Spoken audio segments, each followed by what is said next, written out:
गावे संत सुजान। जयति जयति श्री सद्गुरु जोरि पावनी युग पद धरा। चोक से रक्षा कीजिए वार वार विनती करो, वार वार विनती करो। बोलिए प्रेम से श्री सद्गुरु। साप्ताहिक सत्संग है, रविवार का दिन है। गुरु के जय जयकार में कभी मत कीजिए। बोलिए प्रेम से श्री सद्गुरु। कसरे रह गया वो अभी ससर जाए, एक बार और जय जयकार हो जाए। बोलिए प्रेम से श्री सद्गुरु।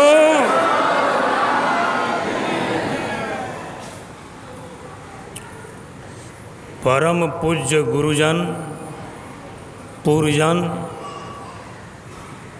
जननीगण एवं भगनीगण, आप लोग बहुत ही भाग्यशाली हैं जो रविवार का दिन सत्संग मिल रहा है। लेकिन बहुतों को देखते हैं कि सत्संग में आए घूम रहे। साधारण चीज़ अगर सत्संग रहता तो घूमने वाले भी बैठ जाते, सत्संग सुनते। लेकिन देखिए पुल पर भी लोग घूम रहे हैं, इधर भी घूम रहे हैं, समाधि की तरफ घूम रहे हैं।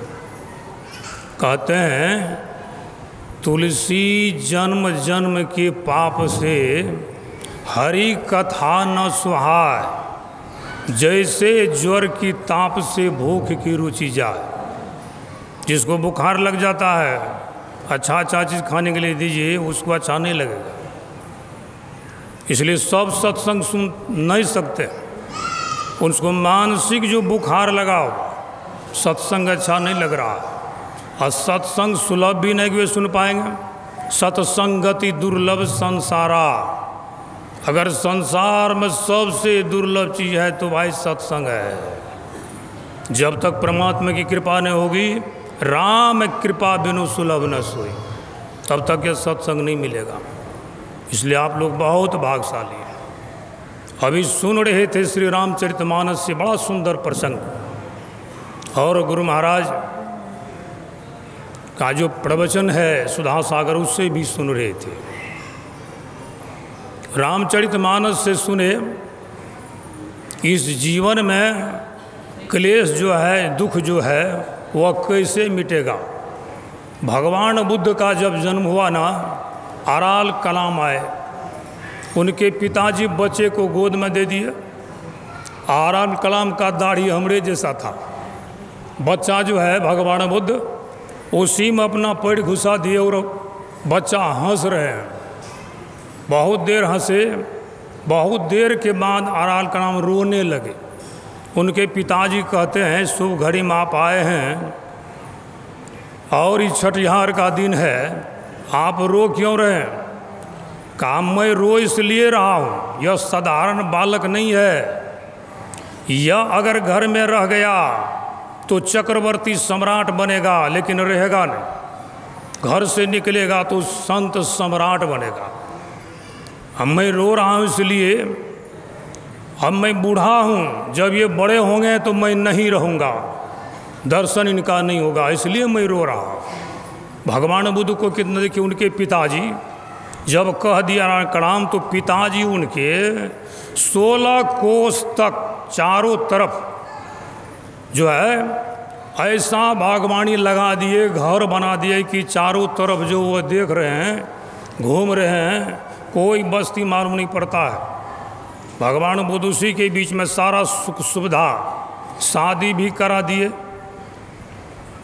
जसोधरा नामक कन्या से, सुंदर पुत्र राहुल भी हुआ। लेकिन क्या उसमें उनका मन लगा? राजपाट सारा सुख सुविधा के बीच में रहने वाले भगवान बुद्ध को क्या सुख मालूम हुआ? कहा यह सुख नहीं, यह तो दुख है। यह राजपाट नहीं रहेगा, यह सुंदर महल भी नहीं रहेगा, और मैं भी नहीं रहूँगा, तब क्या करना चाहिए? कहे सारथी को चलो घूमने के लिए। एक गांव के तरफ जब गए तो देखते एक बूढ़ा जा रहे हैं, कमर झुका हुआ, थर थर काँप रहे, लाठी का सहारा। कहते रथ को रोको, ये कौन है? कहा ये बूढ़ा है। कहा बूढ़ा कहाँ से आ गया? कार्य महाराज, जन्म होता है, उसके बाद जवान होते हैं, फिर बूढ़े होते हैं, आपको भी बूढ़ा होना पड़ेगा एक दिन। कहा रथ को लौटाओ। सोचने लगे इतना सुंदर चेहरा मेरा राजकुमार का, एक दिन यह स्थिति भी मुझे देखना पड़ेगा, रथ को लौटाओ। चले गए। दूसरे दिन घूमने के लिए दूसरे गांव के तरफ निकले। सड़क के किनारे में एक गड्ढा में एक रोगी गिर गया था, करा रहा था। कहा रथ को रोको। कराने का आवाज आ रहा है, ये देखो कौन है? कहा एक रोगी है, वह करा रहा है दर्द से। कहा रोगी का मतलब क्या हुआ? कार्य मनुष्य को रोग भी होता है। कहा रोग होता है तो क्या हमको भी होगा? कहा हाँ, यह स्थिति आपका भी होगा। कहा देखिए अभी तो दुखे है। कहा रथ को लौटाओ। कहा एक दिन इतना शरीर सुंदर में रोग होगा।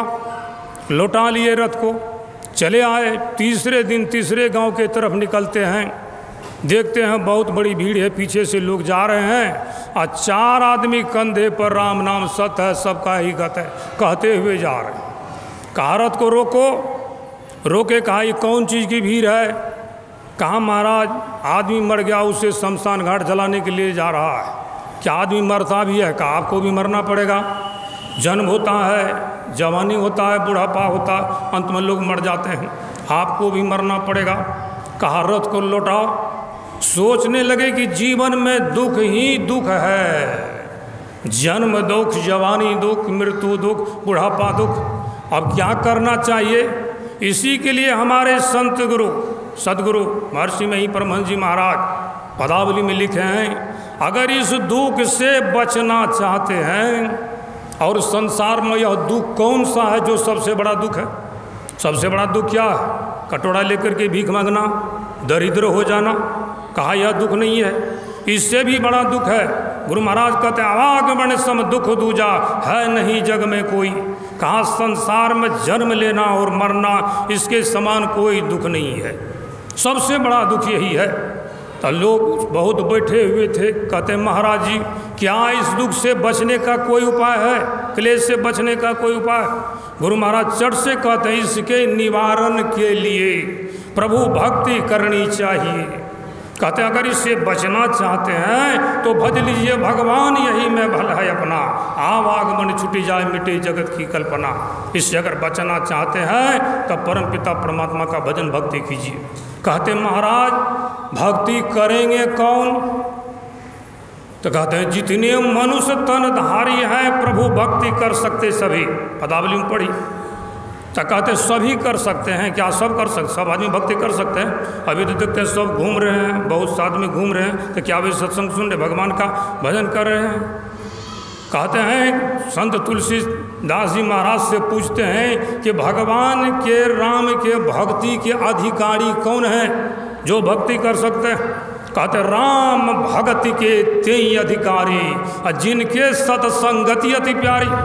कहा राम के भक्ति के अधिकारी वे हैं जिनको सत्संग से प्रेम है। कहते सत्संग से प्रेम है, भक्ति का अधिकारी हैं, लेकिन भक्ति करने से लाभ क्या? कहते हैं सब कर सकते हैं जितने मनुष्य तनधारी है, लेकिन लाभ क्या है? कहते हैं भक्ति स्वतंत्र गोस्वामी तुलसीदास जी महाराज, भक्ति स्वतंत्र सकल सुख खानी बिनु सत्संग न पावहि प्राणी। कहा यह सुख की खान है भक्ति, जरा करके तो देखिए बहुत सुख मिलेगा। माँ सबड़ी को वह सुख मिला ना, तो कहते हैं और क्या लाभ है? और महाराज जी और क्या लाभ है? तो संत कबीर साहब कहते हैं कि भक्ति निशैनी मुक्ति की संत चढ़े सब धाय, जिन जिन मन आलस किया जन्म जन्म पछता है। कहा जो इसमें आलस करेंगे उसको जन्म जन्मांतर तक पश्चाताप करना पड़ेगा। इसलिए हम लोग क्या करें? कौन भक्ति करें? कौन भक्ति हम लोग करें? जरा विचार किया है। हमारे गुरु महाराज पदावली में लिखे हैं कि या हो भाई सार भगति करूं हो आसार भगति करी जगत में भ्रमत रही, भक्ति श्रम निसफल हो, भक्ति श्रम निसफल हो। किया हो भाई सार भक्ति करूं हो, वह सार भक्ति क्या अदातार भक्ति, असार भक्ति क्या सार भक्ति है। कहते हैं इस संसार में जितने देवी देवता हैं, गाछ वृक्ष का पूजा पाठ करते हैं, वह बोलिए प्रेम से श्री सद्गुरु महाराज।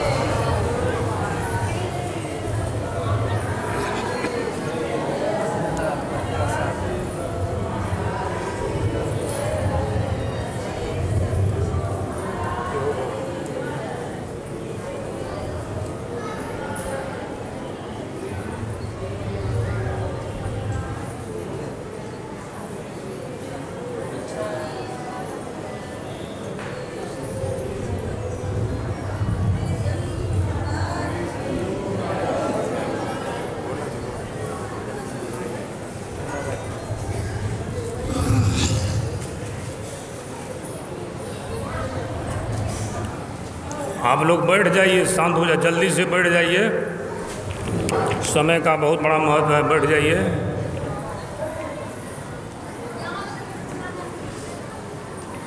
सत्संग में शांति ही धन है, बैठ जाए आप लोग, विलम्ब मत कीजिए, गपशप मत कीजिए।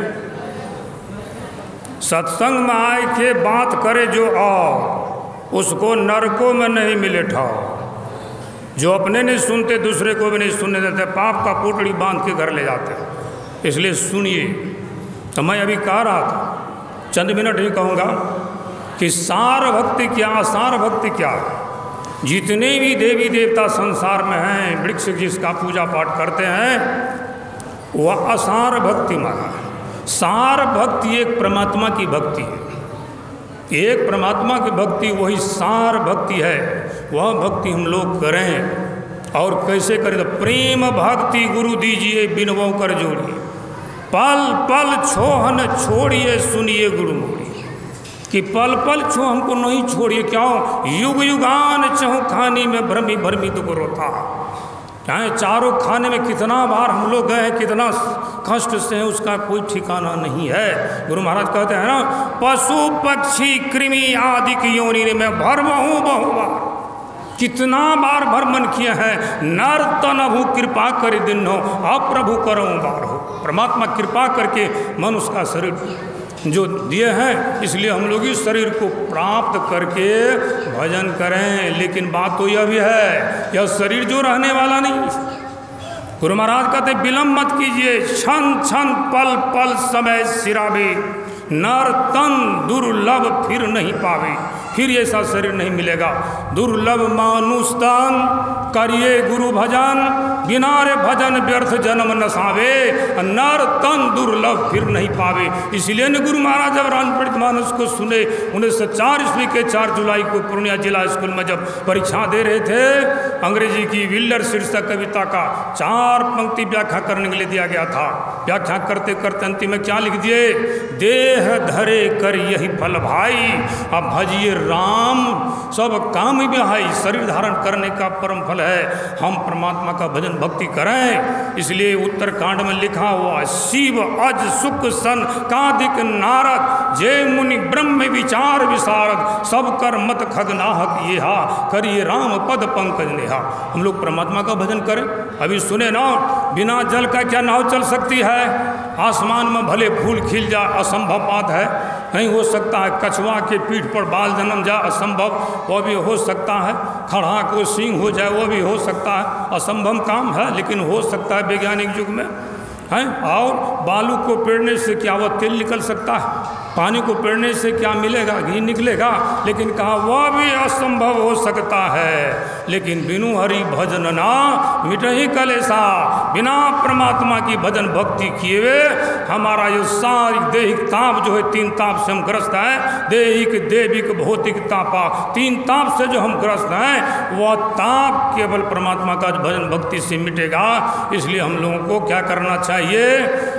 याद रखिए कि भक्ति भक्ति स्वतंत्र सकल सुख कहानी, एकदम स्वतंत्र रूप से कीजिए, सुख की खान है। यही आप लोगों की सेवा में कहा। बोलिए प्रेम से श्री सद्गुरु